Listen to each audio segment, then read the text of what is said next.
Do you know what happened to Neville, Luna, or even Harry Potter after the defeat of He Who Shall Not Be Named? At the end of the series, we catch a tiny glimpse, but let's take a deeper look. Like many of those who fought for Hogwarts, Neville followed in the footsteps of his parents, Frank and Alice Longbottom, by becoming an Auror. But that career path didn't really do it for him. However, as he was particularly gifted at herbology, Neville eventually found his place when he took on a position at Hogwarts, teaching alongside Professor Sprout. Once she retired, he became the herbology professor and later the head of Gryffindor House itself. Neville fell in love with Hannah Abbott from Hufflepuff, and the two eventually married. Although they never had children, Neville did become the godfather of Harry's second son, Albus Severus Potter. Luna Lovegood became a magizoologist and married fellow naturalist Rolf Scamander, the grandson of Newt Scamander. Together, the two discovered and classified many new species of animals. Although Luna was never actually able to find a crumple-horned snorkack and had to finally accept that her dad may have actually made that one up. Luna and Rolf, however, were madly in love with each other and had twin sons named Lorcan and Lysander.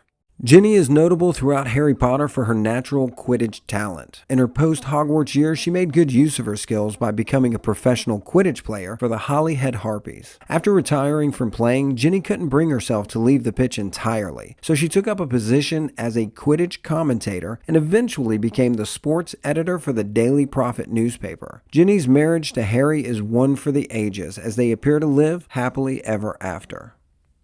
During his 6th year, Draco had become a Death Eater, but during the battle for Hogwarts, both he and his family defected. This alone saved them from Azkaban after the defeat of Voldy. Draco eventually married Astoria Greengrass, and the two of them had a son they named Scorpius Hyperion. Unfortunately, Astoria died young, and even though Scorpius's birth had a detrimental effect on her health, Draco ended up being a very loving father. He even raised his son to be a far more accepting wizard than his younger self. Because of the Malfoy wealth, Draco never needed to work, so instead, he dedicated much of his time to the pursuit of alchemy. Lucius and Narcissa, the fact that they abandoned the Dark Lord and Narcissa lied about Harry's death, was the only thing that saved the family from being sentenced to Azkaban. The two never truly recovered their disgraced reputation, nor did they repent from their stance on blood supremacy. And even though Draco eventually gave them a grandson, they were never truly happy since Draco followed Astoria in changing their stance on many things, especially blood supremacy. Professor McGonagall not only remained at Hogwarts, but was officially appointed as headmistress by the Hogwarts Board of Governors. She was also awarded the Order of Merlin First Class by Kingsley Shacklebolt, the new Minister for Magic, and immortalized on a chocolate frog card. Wanting to be more directly involved with the students at Hogwarts than her predecessor, Minerva continued to personally attend to some of the duties she had carried out as deputy headmistress, like sending out the letters of acceptance to the children selected by the Book of Admittance. She even continued to collect the new first years and oversee the sorting ceremony, although she did eventually leave the Gryffindors in the more than capable hands of Neville Longbottom. Not much is known about Hagrid past the battle for Hogwarts. What we do know is that he remained the groundskeeper and care of magical creatures professor long enough to look after Albus Potter just like he did for Harry.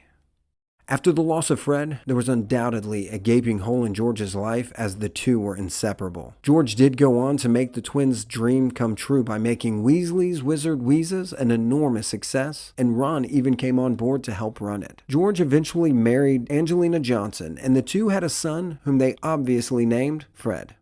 Mom and Dad Weasley lived to see their large family expanded to having 12 grandchildren. After the battle for Hogwarts, Arthur returned to his old job as head of the misuse of Muggle artifacts, while also helping to clean up the ministry, ridding them of any undesirables left from the Death Eater's previous influence. It's believed that Arthur may have received a further promotion within Kingsley Shacklebolt's ministry before retiring to spend more time at home with Molly and the many grandchildren. Harry goes on to become a rather successful Auror. Under Minister for Magic Kingsley Shacklebolt, many of those who helped defeat He Who Shall Not Be Named and his army were allowed to apply to become Aurors without having to take their Newt exams. Harry climbed up the ranks until finally becoming the head of the Auror office, as well as head of the Department of Magical Law Enforcement. He and Ginny marry and have 3 children, James Sirius, Lily Luna, and Albus Severus. Harry also stayed close to his godson Teddy Lupin, and even remained on speaking terms with the Dursleys. Harry and Dudley would even get together sometimes so that their 5 children could play together, although the two wouldn't talk to each other as the kids played, as they were only on Christmas card terms.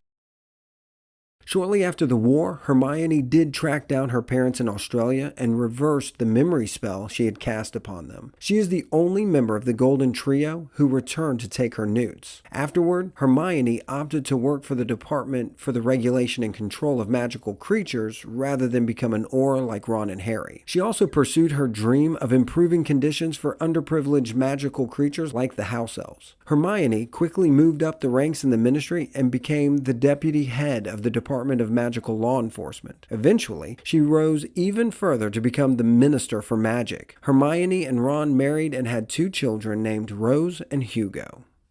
Ron originally became an Auror just like Harry. However, he left the Auror Force after 2 years and decided to go work alongside George at Weasley's Wizard Wheezes. In part, this decision to leave the Force was influenced by the turmoil he experienced during the Second Wizarding War. Even so, Ron remained an important figure. Alongside Harry and Hermione, he took part in revolutionizing wizarding society, eliminating old prejudices, and to reform the political system. He also became the godfather to Harry and Ginny's firstborn son, James Potter II.